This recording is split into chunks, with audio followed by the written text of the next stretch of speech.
Good day, everyone. We're excited to be here today. It's Colin and Julie, and we're going to be talking about assessment over the next few weeks. Today, we're focusing on formative assessment. So let's look at it.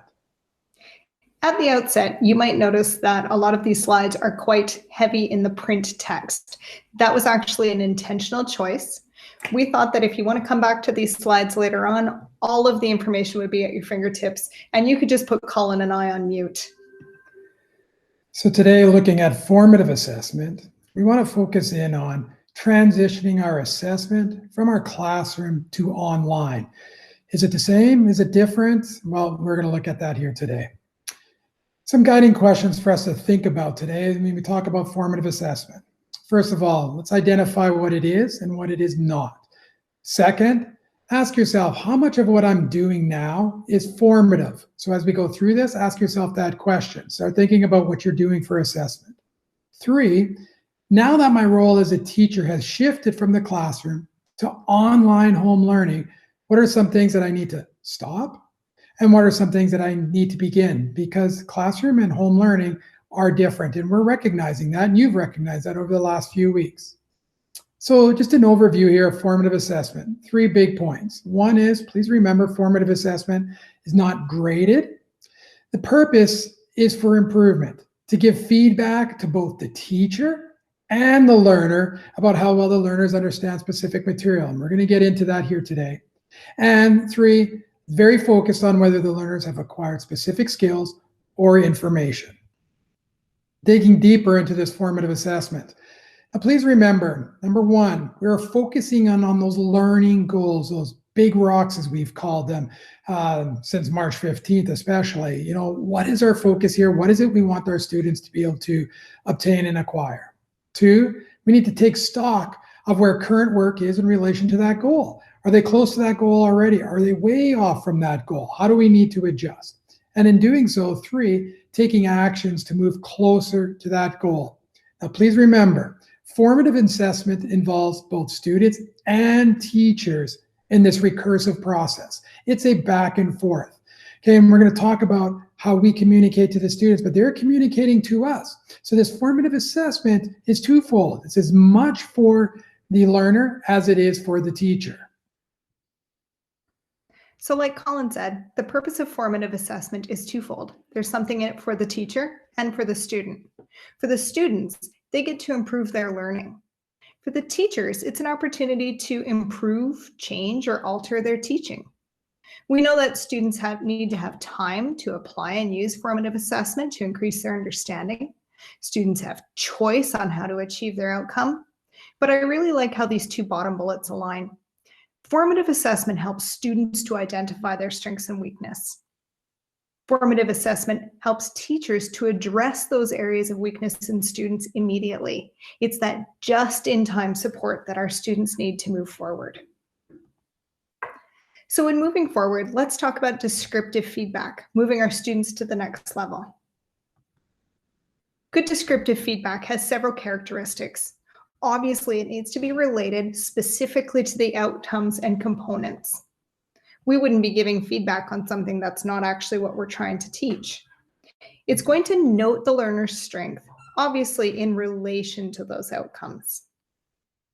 In explaining the need, it's important for us to be able to tell students not just what they need to fix, but why they need to fix it. That's very motivating for students if they know why we're giving them this specific feedback. And absolutely paramount is providing that next step. Just telling our students what needs to be fixed and why isn't going to help them to move forward. We have to give them that next step. And then obviously, when possible, we use the language of the outcome or the rubric. We already know that formative assessment is not the same as grading. And as Thomas Guskey, a leader in this area, suggests, teachers can teach without grades, and we do all of the time. And certainly, students can learn without grades. Now, what Julie just alluded to here, we have to remember that formative assessment, as I said at the very beginning, is not used for grading. Our students they deserve an opportunity to learn before they are graded. Okay, so formative assessment is used before any instruction takes place so that we can find out where students are at. We need to know where that starting place is. We may find out they're much closer to our learner outcome than we had anticipated. So then why would we start at the beginning? Or we realize they're way off. And so that we really have to backtrack and then proceed forward. Now, formative assessment is used during instruction. So to find out how they're progressing, are they progressing? This is where it becomes really twofold. If they are not progressing, what adjustments need to be made on the teacher's part? I don't go through the process of reteaching something, but I definitely need to go through how I'm doing it. Okay, if they're not getting it the first time around, okay, what's the second time around going to look like? So I'm adjusting so that they can adjust and work on their learning. So it is twofold. It's a back and forth. So as Rick Wormley has spoken out loud and clear about formative assessment not being for grading, please remember our letter grades and percentages are associated with the final declaration of mastery, not the early and ongoing explorations of students moving toward that mastery. So that formative assessment is moving forward towards that mastery. When we get to that endpoint, that's a summative. That's the next installment of our webinars of what that summative would look like. Rick Wormley goes on to say, hey, I hear the teachers out there, and they have a valid point by some students saying they think that their students aren't going to do the assignments unless they are graded. He addresses that issue here in 4 important points. Number 1, we can comment on these assessments, just not letter grade them. In other words, let's give them clear feedback.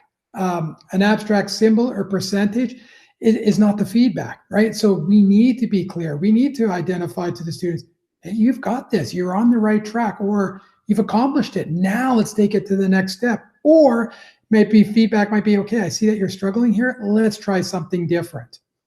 2, we can change our assignments. We can make them compelling enough to warrant students' investment of their time and their energy, right? If I give them assignment and say, this is due in 1 week and they don't hear from me anymore, there's no flexibility in that assignment.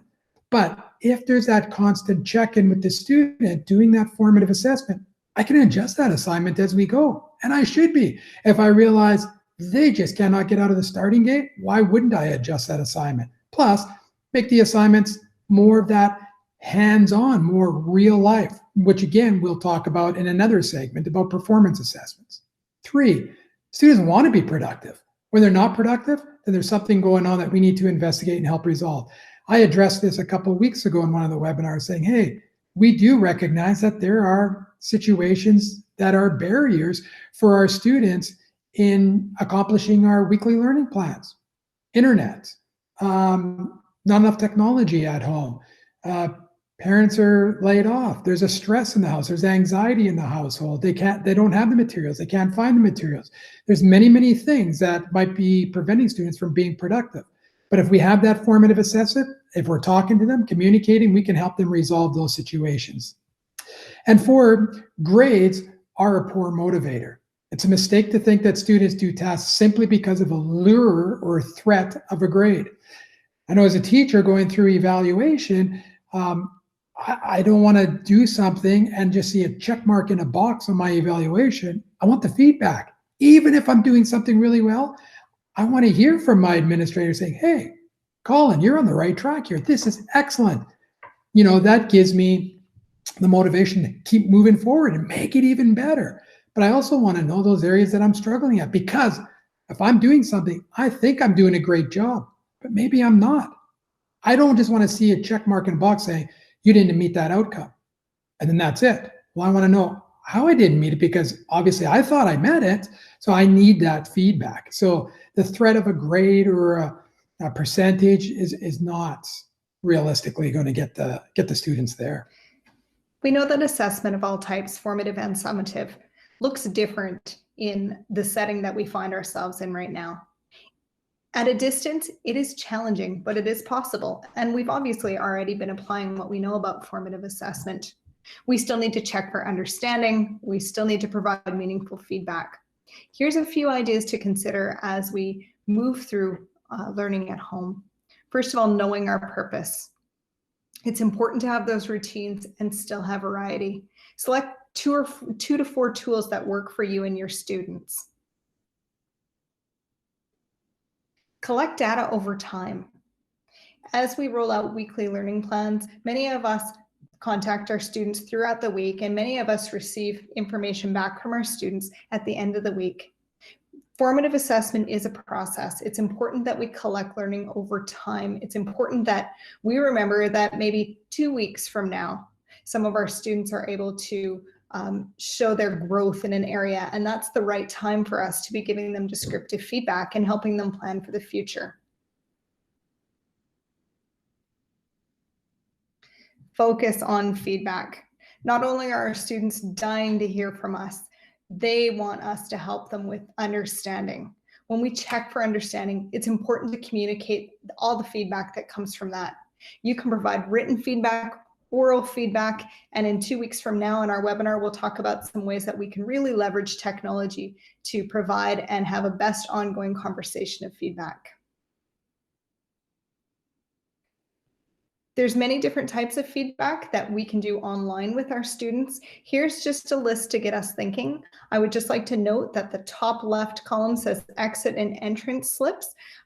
We've got several of them devised already in-house that many of our colleagues are using, and I encourage you to come to our Q&A and hear a little bit more about those. A link to those can also be found on the professional learning calendar.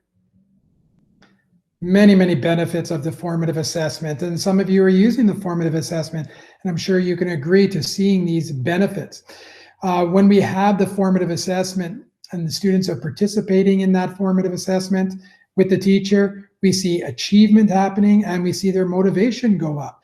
They get excited that they see progress. Anyone does. Doesn't matter if you're 4 years old or if you're 84 years old. If you are trying to accomplish a task or learn something new, and if you're seeing progress, it's motivation, right? That achievement is motivation to keep going forward. And it's that formative assessment that's going to signal that for our students or for anyone that's learning. Formative assessment helps identify what students can do with help, but also what they can do independently.